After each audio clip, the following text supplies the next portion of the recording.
RTE1 now, a unique look at our capital city. In flags or flitters, pictures of Dublin.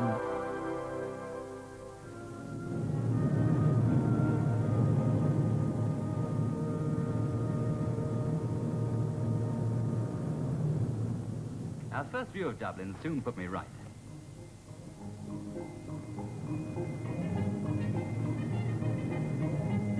We Irish call Dublin Ballior Clear, the town of the hurdle ford. There used to be a ford of hurdles across the River Liffey. Is it still there? You know very well it's not. There's the Father Matthew Bridge where the old ford used to be. I must say it's a very fine city. One of the finest capitals in Europe. Very old, too. When we asked how old Dublin was, they said, well, Ptolemy mentioned it in AD 140, and he said it was famous already then. They told us the Gaelic name. Of course, is Dublin. Have no doubt of it, for it could be nowhere else, with the dark stout flowing and the green shoots of Irish paradox flourishing like shamrock in the smoky air of the Abbey Tavern. Dublin, once a city of violence, is now a cultural centre, a city of learning and literature. A womb of great creative talent, which has sent forth a stream of writers, dramatists, diplomats, artists, engineers and doctors, of whom well it may be proud. A city drenched in history. A city, too, whose yearly horse show ranks among the greatest in the world. Ball's Bridge, to whose enclosures come famed riders from every nation which prides itself on its horsemanship.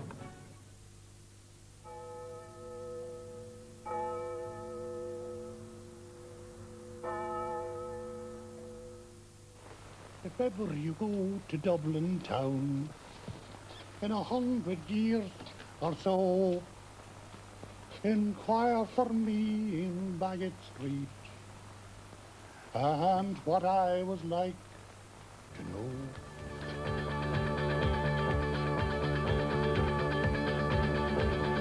Better Music Radio Dublin 253 medium wave and 101 FM with Better Music there from Freefly.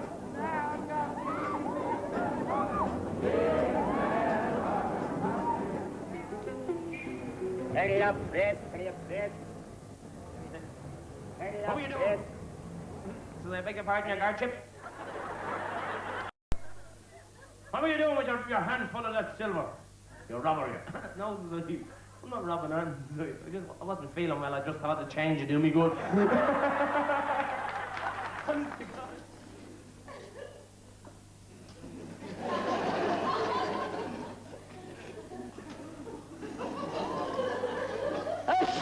Bernard Shaw was asked one time, as a playwright, which city he preferred, Dublin or London. Now, I can only repeat what Shaw said. I prefer the city that I conquered to the one that very nearly conquered me.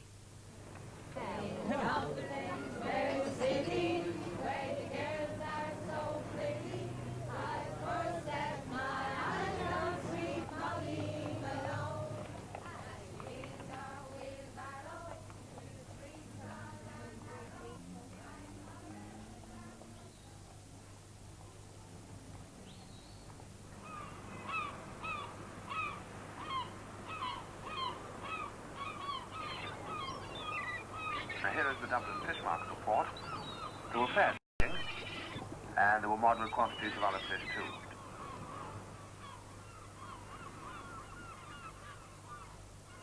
Dublin, capital city of the Irish Republic, lies in latitude 53 degrees 20 minutes 38 seconds north of the equator, and in longitude 6 degrees 17 minutes 30 seconds west of Greenwich.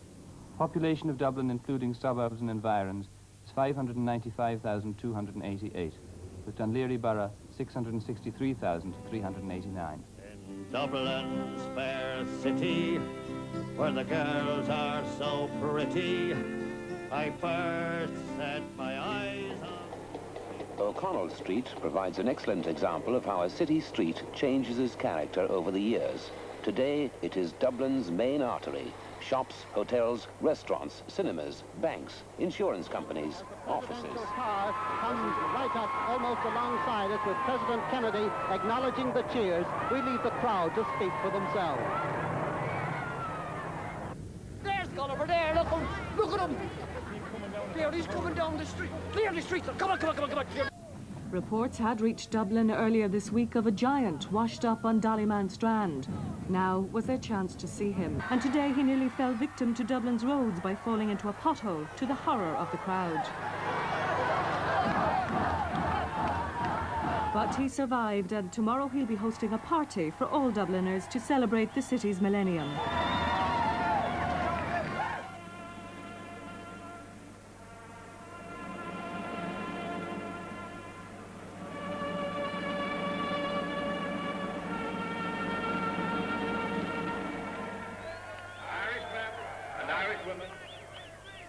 In the name of God, and of the dead generations from which she received her old tradition of nationhood.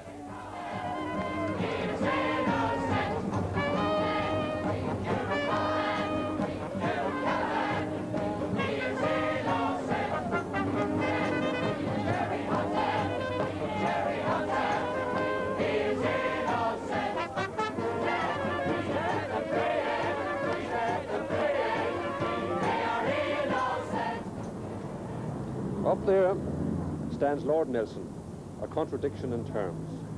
A familiar stranger, victor in Britain's battles, an alien admiral, yet is he part of our local consciousness. Up there he stands, short of an arm, missing an eye, a stranger stranded on a foreign shore, left behind by the receding tide of empire. Yet visitors in considerable numbers pay good money every day to make the long climb to Nelson's eminence. How high is it to the top, Mr. Balaam? Well, the exact height is 120 feet, and there's 166 steps. Yeah. That's not very... To the platform, mind you. Yes.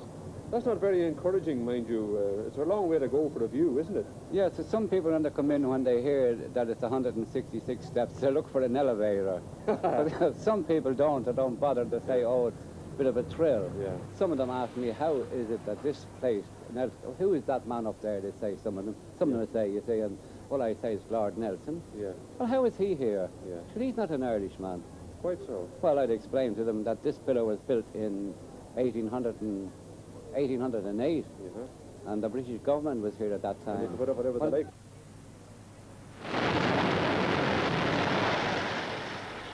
Up went Nelson in old Dublin. Up went Nelson in old Dublin. All along O'Connell Street, there's none to know. There's up went Nelson. Prepare to fire. Prepare to fire. Fire.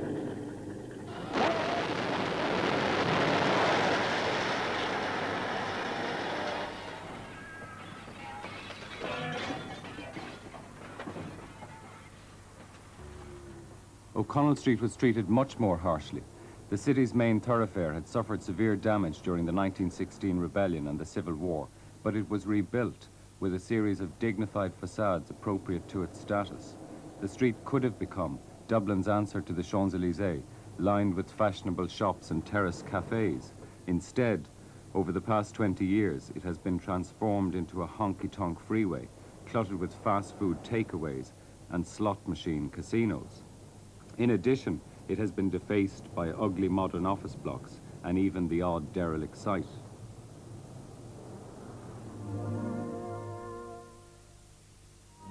Of Kelly's, I think I prefer the Larkin piece the best of all. I think the others have not successfully moved from being a model to an enormously big sculpture, whereas perhaps because the Larkin is smaller in scale, I think it works better. The mural is 200 feet by 32 feet, weighs 100 tons, and is believed to be one of the biggest of its kind in Europe. It's an architect's blueprint of the Gandon-designed Customs House, one of the finest buildings in Dublin.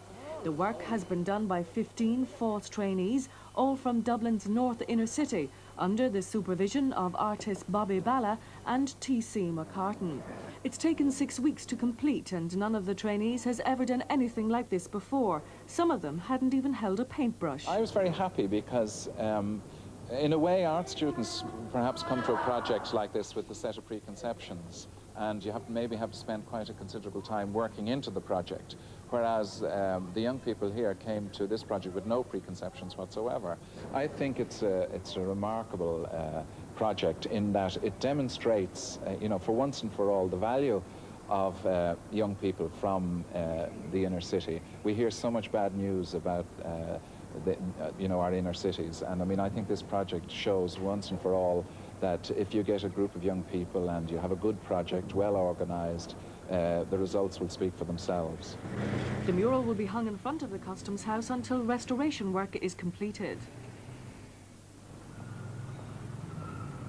Now at the age of 65, a youthful 65, Lebrocki has decided to spend a substantial part of each year in his native city.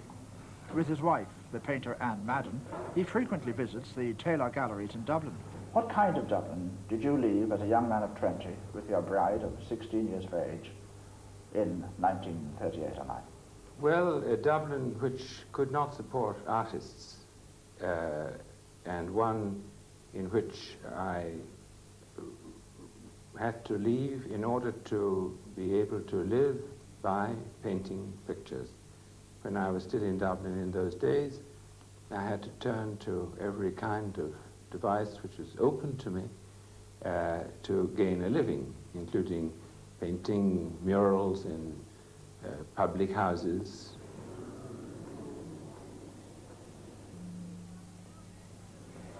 Andy Ryan's Waterloo House is my principal local, a place in which to wallow in the warm bath of humanity and its canine accompaniments, and relax, read, meet friends and acquaintances, and do a bit of work. The drawings are raw, direct transcriptions of the material of life.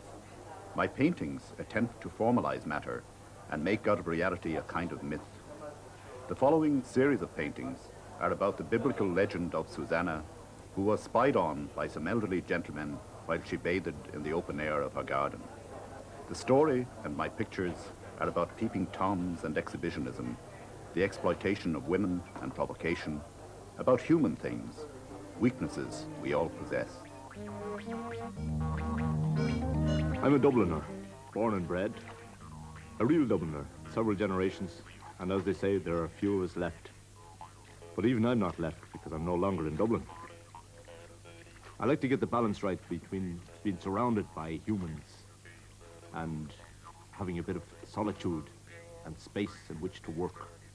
And you can find that in parts of rural Ireland.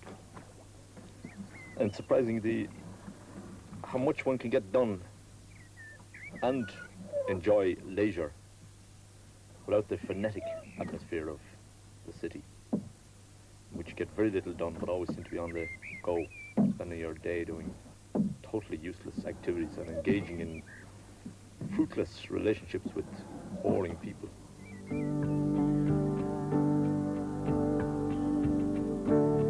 Sweet the sin, bitter the taste in my mouth. I see 7 towers, but I only see one way out. You gotta cry without weeping, talk without speaking, scream without raising your voice. You know I took... This should be exciting. This should be marvelous, according to all the theories. Because the theory was that you were going to do away forever with the small back-to-back houses in which people lived, with small gardens and small streets. You're going to build high up into the sky. You're going to let the sky and the air and the sun come right into big open green spaces where the children will play, where everybody will be marvelously happy. It hasn't turned out like this at all. And one wonders what's gone wrong, because the theory appeared to be absolutely impeccable. I begin to wonder if my profession of architecture hasn't, to a certain extent, become the enemy of the people, because we've got too much involved in theory and too far divorced from reality and from humanity.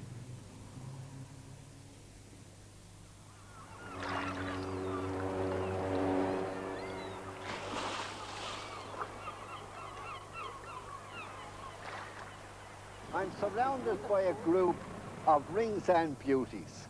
Now, girls, would you marry a fella from Inchicore or Blackrock? No.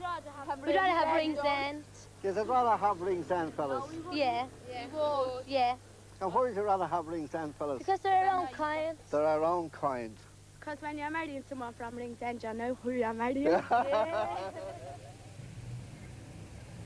The traffic in Ringsend is a big problem. Not only to the children, but to the old people. And the paths are narrow.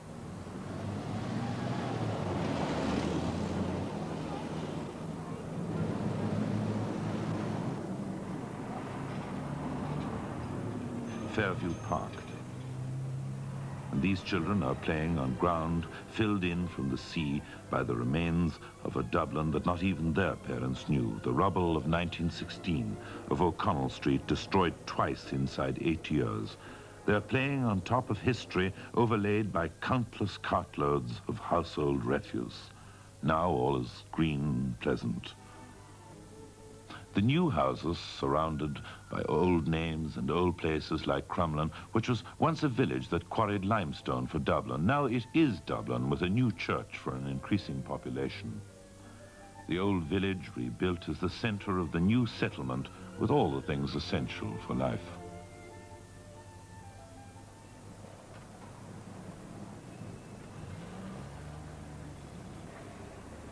I suppose if I ever did receive a cinema education, it was here. Though we didn't think of it as that at the time, it was a place to go. It was a place to meet young ones, and a place to have you know, the crack with your mates. We graduated from the sixpenny rush on a Saturday afternoon to the one in ninepennies. To understand fingers and the development of such a state, you've got to sort of look back at the history of Dublin.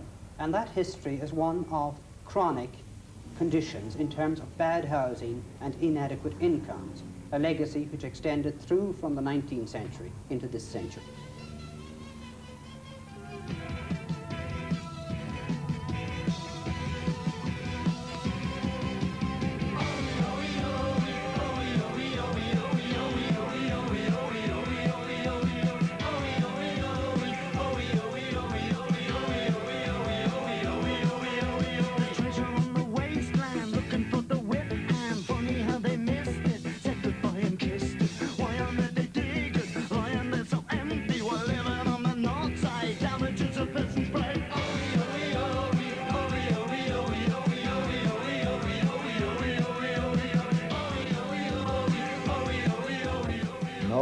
The Finglas problem's unique. It is not confined to Finglas. This is a widespread problem. It's in every area.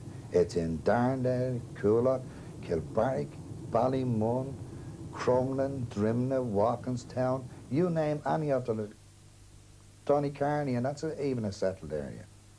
But what you have is, we say you have an area of where there's a lot of vandalism and problems. You have people selling their houses to get out of it. And you have young couples moving in, which is going to start the recycle all over again because their children are going to be brought up in the same environment. Looked at in that context, with roughly 1/3 of the population deprived, what we're really talking about is two separate Dublins, a rich and a poor, a separation between rich and poor in Dublin that has perpetuated itself down the years and still exists. The rich get richer, the poor get lost. They're giving colored sweets to sample at no cost. But we can change this, but we're not afraid. Our career as politicians overpaid. Sing the streets of our Meath and Dean, Thomas Francis and dear Ashaval, with our chapels and schools which retain a spirit unbroken and bold. Then up with the fringes once more, and let Erin have justice and joys, free trade and home rule restore, and the rights of the Liberty Boys.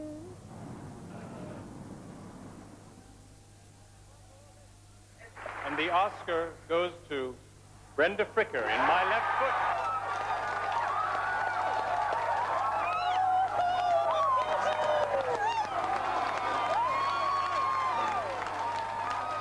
I'd like to thank Christy Brown just for being alive.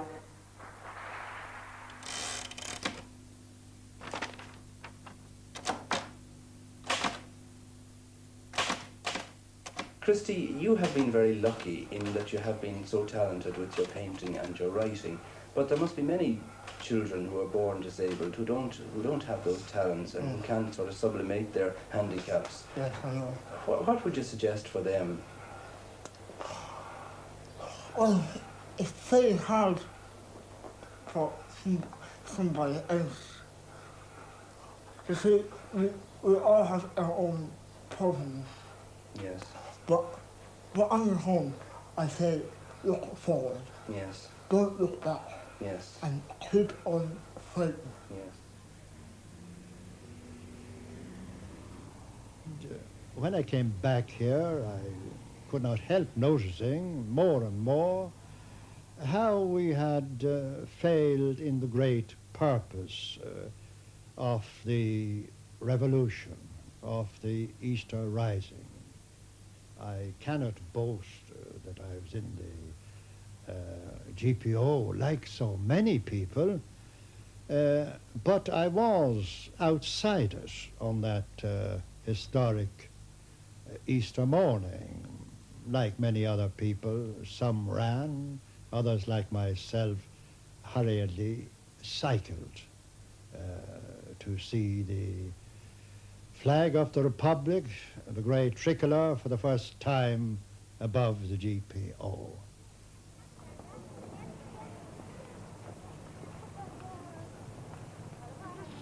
And of course, his satire has its more cheerful moments. It can, for instance, be turned wittily on himself, as he observes another aspect of present-day Dublin. I turn, forgetting good manners, look after them in the street. Young girls, slim, rounded in slacks, legs showing skirt or jeans. For desire is polygamous, and what is shame but lust? Gone is the ballet dress that spread such a dainty frill. Their hair is rolled up, tressed into a conical hill. They tint the eyelid, smear lip, red, orange, nail tips green. Stiletto heels or flats, breast cap or buckram falsies, kerchief, ridiculous hats. See how behinds are waltzing. No man is monogamous. Darlings, come, take our dust. Thomas Kinsella is one of our most distinguished poets and prefers to refer to himself as a teacher. He spends much of the year in Philadelphia, where he is professor of English at Temple University. But summer finds him at home in Dublin, Percy Place by the Grand Canal, with his wife Eleanor. His native city angers him, and yet she haunts him and forms the inspiration of many of his remarkable poems through 3 decades. In your ghost, Dick King, in your phantom vowels, I read that death roves our memories, igniting love. Kind plague, low voice in a stubble throat, you haunt with the taint of age and of vanished good, fouling my thought with losses. Clearly now I remember rain on the cobbles, ripples in the Ireton trough, and the horses' dipped faces under the fountain in James's Street, when I sheltered my 9 years against your buttons, and your own dread years were to come. In your last book, in reviewing your last book, The Hard Life, Time magazine said that, quite obviously from your description, Dublin was no bed of 4 roses. Why did you paint Dublin so badly? I didn't paint Dublin badly at all, and poor old Josh didn't paint it badly either. He tried to put it as it was. On Raglan Road of an autumn day, I saw her first and anew. I lived in Pembroke Road for about 17 years. But but I have no love for that place today. But it was in that area that I starred and experienced the double face of Dublin. But I did enjoy many moments walking along those streets.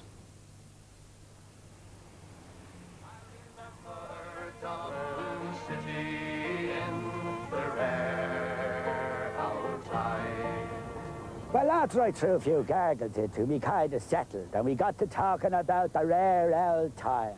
Skin the goat, the coon, the glimmer man, the board market, the ivy market, the rent man, Francis Street, Napper Tandy 98, and the board Flanagan. The next thing, who comes in? Only James Joyce, along with Oscar Wilde, Samuel Beckett, W.B. Yeats, Boss Croker, Buck Whaley, and Brendan Behan. Well, James Joyce takes one look at Dean Swift, and in his beautiful, soft, tenor voice says, "Hey, you ecclesiastical gobshite, get your ass over here onto this stool immediately." So we took our gargles and we joined them at the bar. And we started talking about the rare old times and how you used to be able to get 10 points, 20 woodbines, get into the St. Anthony's Hall dance and go to Leo Burdocks and have a one-on-one and still have change out of a farthing.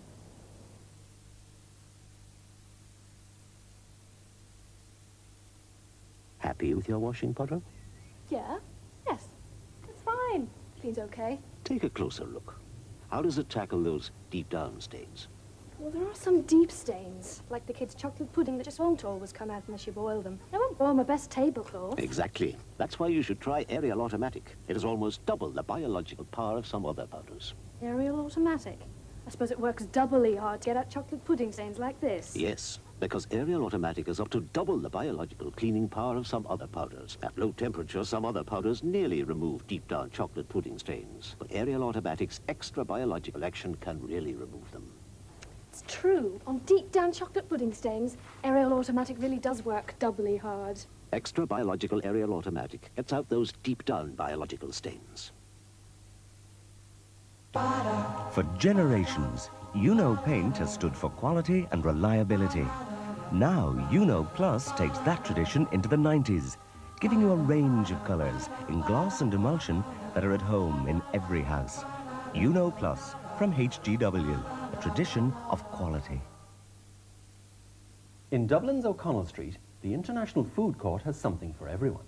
Beshoff's, the Orient Express, the magnificent Muffin Company, and 4-star pizza.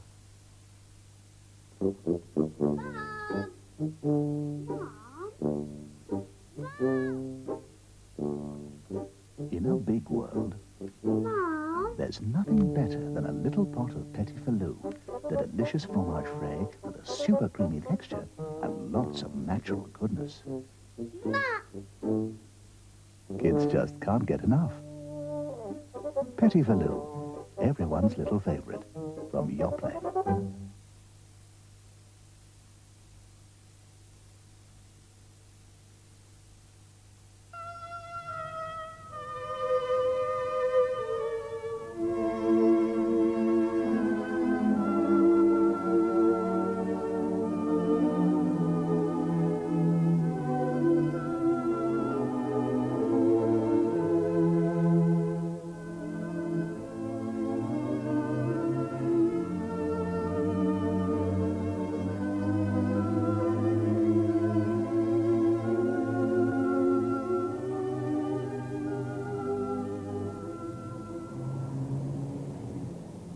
Dublin was almost bound to become a casualty of the rush for economic expansion in the early 1960s. So we got buildings like Liberty Hall, rising like an exclamation mark from the quays, and O'Connell Bridge House, that very prosaic 12-story building, which cruelly broke the symmetry of the architectural composition around the bridge. Then we had Hawkins House, built on the site of the much-loved Theatre Royal by an English developer and English architects. As it turned out, this was the most monstrous heap of architectural scrap built in Dublin over the past 25 years, and its sheer awfulness at least led to a reassessment of the whole idea of having high buildings in the city centre. Much more devastating to the urban fabric has been the demented aspiration of Dublin Corporation's road engineers to remake the city to cater for cars. They were prepared to stop at nothing even gouging out a whole corner of St. Stephen's Green to create a 6-lane dual carriageway on Cuff Street. It didn't matter that this scheme would leave shored-up ruins on one side or on the other, exposing the rear balconies of Mercer House flats, washing lines and all. It is now 300 years since building began around the common land called St. Stephen's Green, just outside the walls of Dublin town, and a century since it was laid out as a public park by the Guinness family.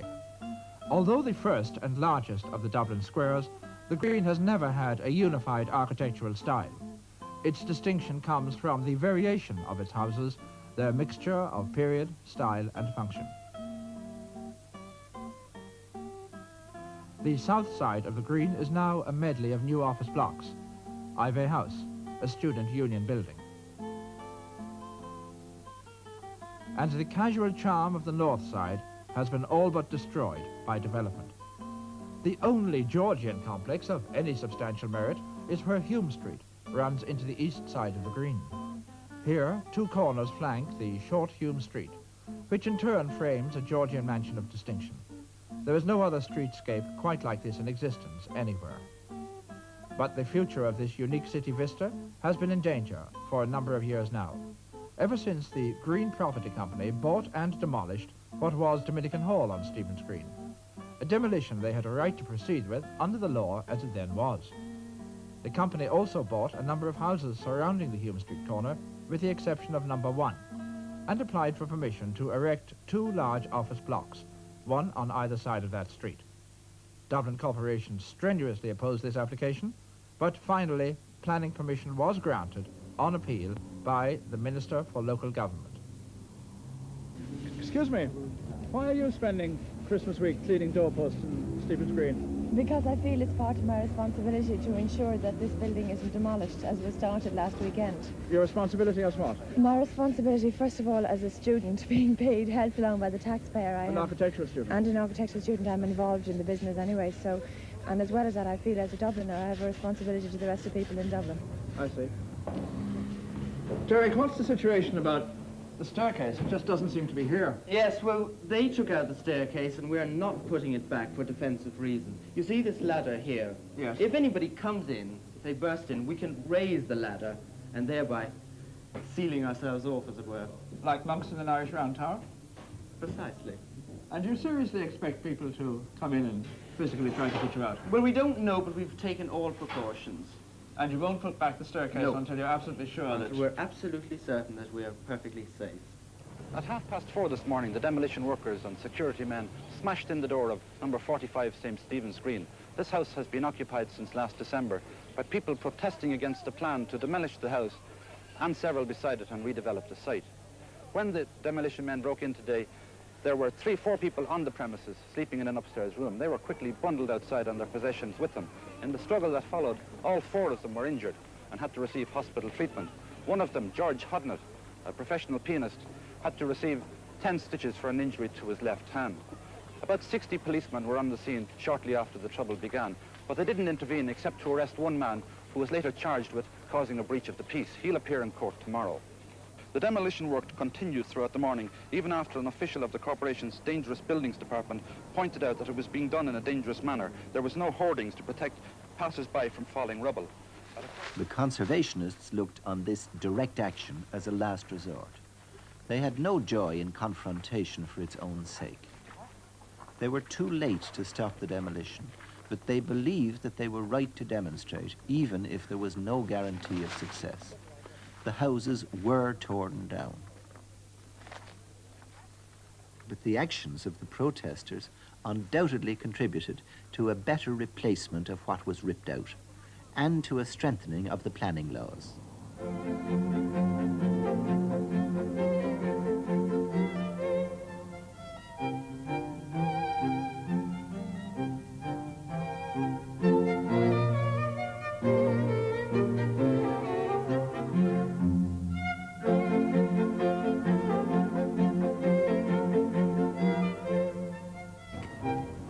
Georgian is used quite a lot about buildings of this general character and date, and it's not very difficult to see why, because there were 4 English kings called George in a row who lived reigned between 1714 and 1830.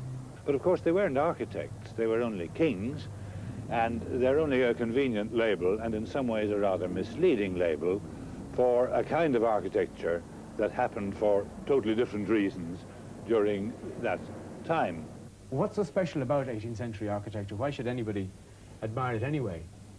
The thing that I find admirable about it is that very plainness. But the plainness of the 18th century architecture is deceptive. You look at it and you sort of see it's a box and there are rectangular windows in it, and you say there isn't very much in that that's different from what you would see in Ballymun or in Crumlin. But there's a great difference, and that is the first thing, of course, is the question of scale. The box is a very special size. Scale is a jargon word, I know, but nevertheless, it has a special meaning, which is well illustrated in Dublin. And scale in Dublin means, anywhere it means this, the relationship between a man's height and the height of a building, the width of a such that a man is never embarrassed. 1,000 years ago, here on rising ground south of the Liffey, tough, brilliant, ruthless, and combative Vikings from South Scandinavia wrote an important page in Dublin's history. This is one of the richest Viking sites in the world. Through the middle 70s, the desire to excavate it fully came into head-on conflict with the city fathers' plans to provide proper office accommodation for civic employees. The place, Wood Quay. That we have, in fact, literally stumbled upon the birthplace of our own city. And the authorities, having destroyed part of it, now propose to finish the work of destruction. We are marching for two purposes today, and please let us remember both purposes. We are marching to stop the destruction of Wood Quay, and we are marching for the construction of civic offices to be constructed elsewhere. The controversy has divided the city councillors, of whom only 9 took part in the march. At the Commissioners of Public Works office, a black wreath was laid by Dr. Michael Herity of the Royal Society of Antiquaries, and a letter of protest delivered to Mr. Pierce Wise, Minister of State at the Department of Finance.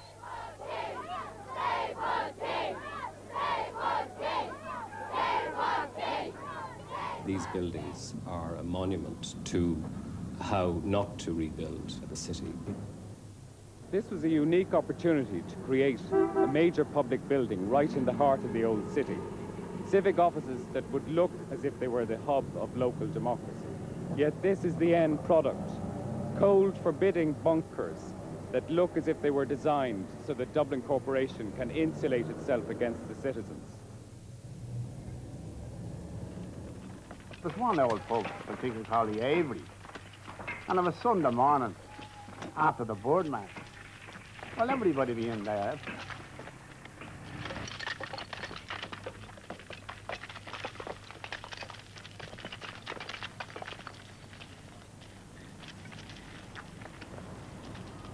Demolition work continued today on number 6 Bachelor's Walk, a building dating from the early 18th century, which was originally in residential use. The demolition order allows for the retention of part of the facade of the structure. The entire building is listed for preservation in the draft development plan for Dublin, but there's also a demolition order against it because it's deemed to be unsafe, and this order takes precedence. The building to the left of the structure now being demolished was knocked down recently, and Senator Norris is worried that the building to the right, which is of great architectural interest, is now also in danger. Well, I'm concerned because I'm afraid there may be a kind of a domino effect. Number 5 went first, number 6 is going today, and number 7 is an extremely important building. Do we need changes in the law now to make sure that buildings like number 7 aren't knocked down? If anything happens, particularly now to number 7, which is the only building that's left intact on the site, it will demonstrate that there is absolutely no point whatever in listing on any list whatever.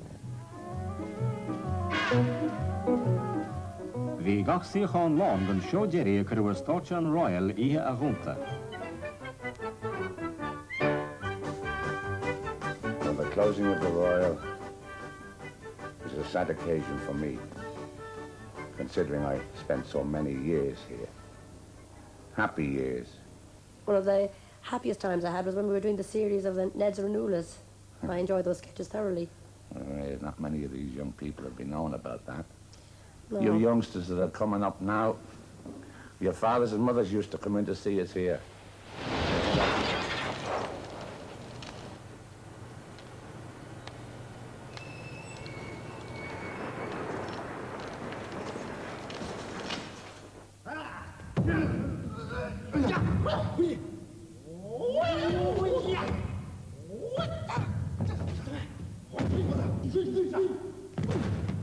Spaces is about 7 young characters who come together to do their own production of Mikado for a variety contest. It's 7 Dublin characters. The guy who wrote the play is a guy called Chas, who's a security man. He spent most of his time putting the play together while on night shift, and he brings them together. His main reason for doing the play was just to get some sort of satisfaction out of the night work, but it develops that he falls in love with the lead lady. And I went into town this morning right with my sister's children's allowance, and I bought myself this outfit. Well, it's only gorgeous. Then afterwards I had a burger, and then I bought these deadly earrings, and then I rushed all the way home and I had me dinner. Great. Yeah. We were in a small hotel on the north side of Dublin with a view from our rooms of the Green Square and a low and lovely 18th century building. That's marvellous, marvellous, said Hilton, looking through the window. What is it? That, oh, that's the Rotunda. It's a wing of the Rotunda Hospital where a lot of the Dublin babies are born. And what's that other porchway just opposite, he said? You know, a bit to the right, you see, with a couple of steps. Yes, that's the one. The one with square pillars and 3 windows above and a coat of arms. What is it? Oh, that's some shilling dance hall now. It used to be the concert rooms. Handel played there. What? Oh, but this is tremendous, tremendous. Do let's go out and have a look at it, shall we? Have you failed to build a tradition? I think we have, yes. I say, quite frankly, I think we have. I think we have our own tradition, but I imagine it will die with us. I imagine it will. I wasn't aware that I was funny, but somebody came up and told me that I was. And I think it was a help that I didn't know I was funny. In fact, I often think, am I funny myself?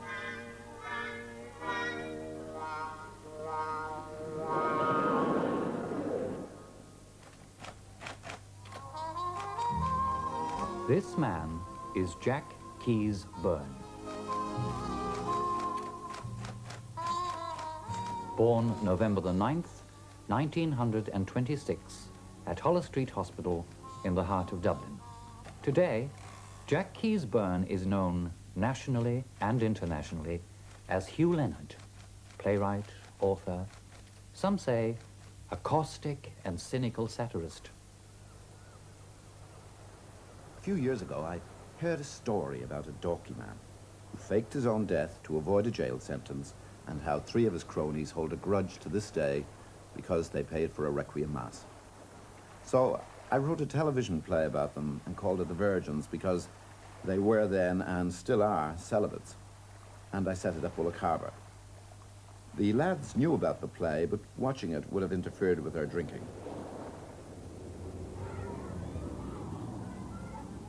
There aren't that many Dublin dramatists who dramatise Dublin life and Dublin society, especially in the working class context, so they haven't got an opportunity to see a mirror of their own lives.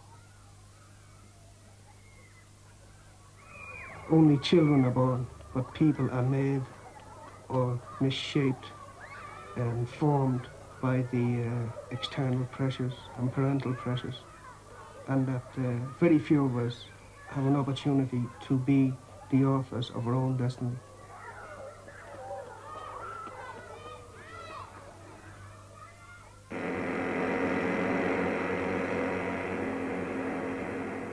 £500,000 worth of theatrical machinery. Such machinery as Yeats and Danny Horniman and Lady Gregory could never dream of. Acoustic ceilings that rise and descend at the touch of a button. Batteries of lights and multiple level stages. All the wonders of the 20th century theatre. The modern abbey moved into its new home in 1966 and opened its doors to the public on July the 18th. The guest of honor was the president, Mr. de Valera. And there too was Ernest Blythe, who was managing director for 25 years. Blood faces of the tiger are all slightly smaller than the Siberian tiger, and the females of all races are smaller than the males. The tigers in Dublin Zoo are Siberian. The tiger is very hard. Well, it's people from all over Dublin, between the age of 16 and 22, so it's people our own age and from all different parts, so, you know, you get to know people better, and it's great social life as well. Off running on jumbo jets and stuck here in the zoo. Mountain lions and panthers, leopards in the zoo. Watch two lions eat. Shamrock rovers. Who's watching? Who's watching? Who's watching? Tommy Hamilton taking up another Rovers attack. This could be dangerous for the Reds. Shelburne, that is. Tommy Hamilton. Through to Paddy Ambrose, going through, and he scores! That's goal number 2, and Rovers are in the lead. This is it, the presentation of the Cup to Shamrock Rovers for the 19th time and all in the 5th year in succession, and Johnny Fulham takes it. And what a proud man he must be. Yeah, there it is. That's the sign that tells the story that Dubs are back. It's a great honour for me to accept this trophy on behalf of the Dublin team. David Hickey for Dublin. Out along the wing. There's a Dubliner everywhere. This time it's Bernard Rowan, and now it's Brian Mullins, and now it's Jimmy Keaveney, and another goal! Another goal for Jimmy Keaveney, flashing that one home. 2 goals and 3 points he scored. He's within 2 points. A little pedantic. I would describe myself not as a Dubliner, but as a Dublin man, by which I mean someone who was born between the 2 canals. I think myself, rightly or wrongly, that the word Dubliner was coined by a man whom I describe, despite his genius and his enormous fame, as a misplaced Corkman. I am referring, of course, to James Joyce. June the 16th, Bloomsday, and for many admirers of Joyce and Ulysses, the Martella Tower at Sandycove was the first stop. Then on to Sandymount Strand. It was a dull day, unlike the sunny morning of June the 16th, 1904, when Leopold Bloom set off on his strange odyssey through the streets of Dublin. Many began the day here, breakfasting on kidneys, the inner organs of beasts and fowls relished by Mr. Bloom. The Ormond and some favourite watering holes were high in the list of Dubliners and visiting academics alike. One of the bigger events of the day was the renaming of the Chapelizod Bridge as Anna Livia Bridge. The ceremony was performed by Dublin's Lord Mayor, Alexis Fitzgerald. He, along with Dublin City Councillor Tomás McGilla, were the instigators of his homage to Dublin's best-known author. Indeed, Joyce, apart from his reference to the Liffey as Anna Livia Plurabella, once lived in Chapelizod. Of course, it was also the setting for what is probably one of the most controversial works in the world of Joyce's Finnegan's Wake, where Humphrey Chimden Earwicker lived here, you know, dreamed up the sequence, and Joyce wrote it out. So Earwicker was the publican here? He was the publican, he lived just here. Well, your dad was a publican as well. You were born and raised here in Chapelizod, weren't you? Back to the cave and take her up to Monto. Tucked behind Talbot Street, the old brothel quarter lingers only as a memory. Now, this corner here of Corporation Street, that is the Mabbott Street entrance of Nighttown from Ulysses. Now, Mabbott Street has now been changed to Corporation Street. Now, the Nighttown referred to is Monto, which is a red light district which stretched right and left behind that. The more expensive side being over to the left, and down here to the right, the cheaper and the more dangerous end. Now, the names of all those streets have been changed now, and they've all been completely rebuilt. Now, also in Ulysses, we have a reference to Leopold Bloom buying a lukewarm crew bean in Allhausen's pork butcher's shop, which is just here. That and the railway bridge beyond and Cormac's pub are the only things that survive from 1904. They certainly are the only 2 names that survive.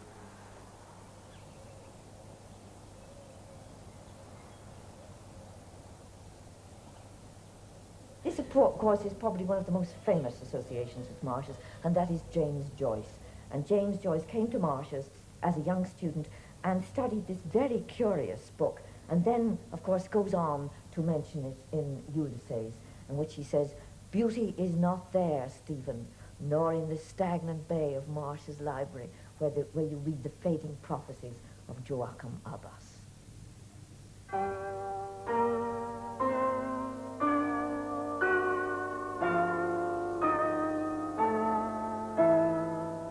Ever since I rediscovered for myself the image of the head, I have painted studies of James Joyce. Joyce is the apotheosis, the archetype of our kind. And it seems to me that in him lies his unique evocation of that small city, large as life, and therefore poignant everywhere. But to me, a Dublin man peering at Joyce, a particular nostalgia is added to the universal epiphany. And this perhaps enables me to grope for something of my own particular experience within the ever-changing landscape of his face. Is that the pool-beg flasher beyond? Far, far? Or a fireboat coasting nigh the Kishna, or a glow I behold within a hedge, or my Gary come back from the Indies? Wait till the honeying of the loon, love. Die, Eve, little Eve, die. We see that wonder in your eyes. We'll meet again, we'll part once more. The spot I'll seek is the hour you'll find. My chart shines high where the blue milk's upset. Forgive me quick, I'm going. Goodbye. Well, then Joyce starts going on about how the country was giving him a sickener and he wanted to go into exile. So can't you go into exile here, says I. Hold your horses, says Yeats. I'm starting up this theatre and there'll be work there for all and sundry. Well, Beckon announces that he wants to go into exile as well. I'm going to write the most depressing stuff you've ever heard. Well, fair enough, says I. But can't you do that here? And we could be talking about the rare old times. Fishamble Street, Wine Tavern Street, the Liffey, MacDade's, the Furry Glen, Bang Bang, and the Holy Hour. See the lights of Dublin winking at each other in the gloom. Dublin, the capital city of Ireland. Oh well, it's our city. It's our willful, wicked old city. Strumpet city in the sunset, suckling the bastard brats of Scot, of English ray, of Huguenot. Brave sons breaking from the womb, wild sons fleeing from their mother. Wistful city of savage dreamers, so old, so sick with memories. Old mother. Some, they say, are damned. But you, I think, one day shall walk the streets of paradise, head high and unashamed. There. Now let my epitaph be written.